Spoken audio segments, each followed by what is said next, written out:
It's raining Ukrainian missiles in Russia. Ukraine has unleashed an absolute storm of missiles so massive that it's blotted out the sun in Russia. Bases are burning. A hellscape has formed all across Russia, as all that's left of some of its most valuable military assets is scorched earth and the terrifying memory of what Ukraine just unleashed. Putin's war machine has been ripped apart as Ukraine has hammered everything from missile plants to drone factories. These strikes were massive. They've taken place throughout February.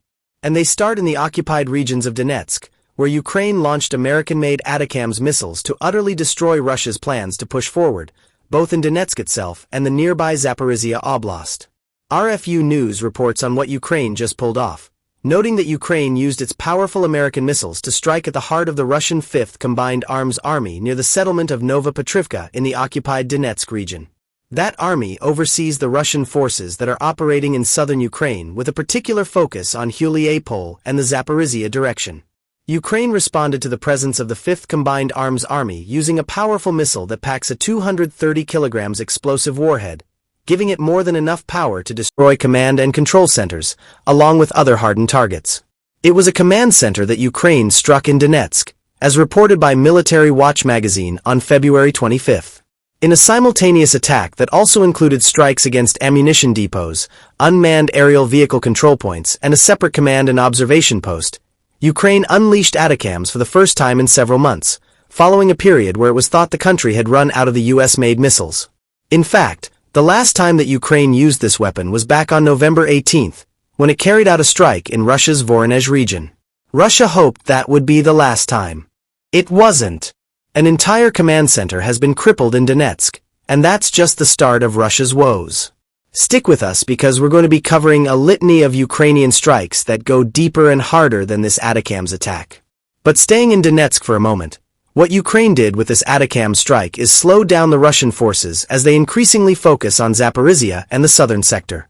Both are anticipated to be targets for an upcoming spring offensive, which will accompany a separate offensive that should see Russia dedicate 100,000 soldiers to a deeper push into Ukraine's east. A Ukrainian official claimed on March 1 that the Kremlin has an ambitious plan to capture 4 of Ukraine's regional capitals. On the Russian docket are Zaporizhia city itself, along with Kherson, Mykolaiv, and Odessa. Russia also still has vague plans to create a buffer zone in the Kharkiv and Sumy regions of Ukraine, which is something that Russia utterly failed to do during its summer 2025 offensive. Ukraine's ATACMS missiles flew to take out a command post that would have played a large role in helping Russia to make its intended pushes. Counterattacks throughout the Zaporizhia region have also forced Russian forces to withdraw from what would have been key launching points for this southern offensive. According to RBC Ukraine, control has been restored over 300 square kilometers or approximately 115 square miles of territory in the Huliapole and Zaporizhia directions in Ukraine as of February. The ATACMS strike seen toward the end of the month makes it much harder for Russia to organize soldiers and retake that territory, and this is just the beginning. Ukraine's missiles have been flying all over. Next, we'll focus on a series of Ukrainian strikes that were designed to shatter Russia's entire drone ecosystem throughout February. And these weren't the only aspects of Russia's aerial might that Ukraine's missiles have devastated during the month. Donetsk was left as a scorched pockmark. Ukraine was also launching missiles at the Kacha airfield in the occupied Crimean Peninsula. On the drone front, this airfield was a target because Russia is known to launch its Shahid long-range drones into Ukrainian territory from this very airfield. According to the Kyiv Post, this particular drone launch site was established at the end of September 2025, putting several of Ukraine's major cities at risk. The outlet mentions Nikolaev, Kherson, and Odessa, all of which you might recognize from Ukrainian officials' claims that Russia is going to be focusing on these key regional cities during 2026. The issue Ukraine faced wasn't that Russia was launching Shahids, been doing that for most of the war. Ukraine's problem was that the Kacha airfield is much closer to Ukrainian territory than most of the sites that Russia has been using to launch drones up until now. Closer sites means shorter flight times for Shahids. And with those shorter flight times comes less time for Ukraine's air defenses to react and fewer risks of Shahids going off course due to the length of their flights. When Ukraine's missiles touched down on the Kacha airfield, they did so specifically because Ukraine is trying to eliminate this newly developed drone threat.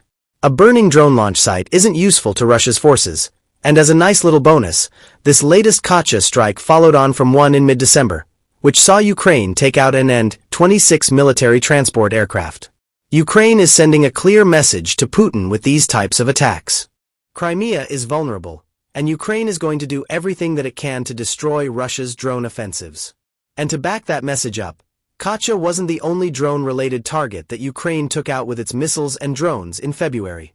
RFU News adds that Ukraine also sent its projectiles in the direction of a factory located in the Tatarstan Republic, which is part of the Russian Federation. There was a lovely little piece of irony in this strike. Ukraine used drones to attack the Tatarstan facility that just so happened to look like the very Shahid-type drones that the facility is responsible for building. Russia would have seen a mirror image flying toward it.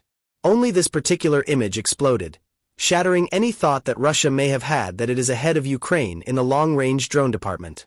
And as all of this was going on, we can head back into the Zaporizhia region. There, Ukraine also hit a storage and equipment depot located near the settlement of Vasilivka. That depot was linked to Russia's Rubicon unit, which may be the only Russian unmanned forces unit that is capable of stacking up against Ukraine's elite operators. Radio Free Europe Radio Liberty conducted a deep dive on the Rubicon unit back in September 2025, revealing how it's been wreaking havoc on Ukraine's troops. What makes Rubicon unique for Russia is that the unit is separated into several divisions. Rubicon has become Russia's elite technological unit operating in Ukraine and on the border territories of Russia. And it pulls that off by ensuring that every operator it has works with the best type of drone to suit their skill set. Those who work best with FPV drones, which are the short-range drones used on the front lines, focus on that department. Other Rubicon operators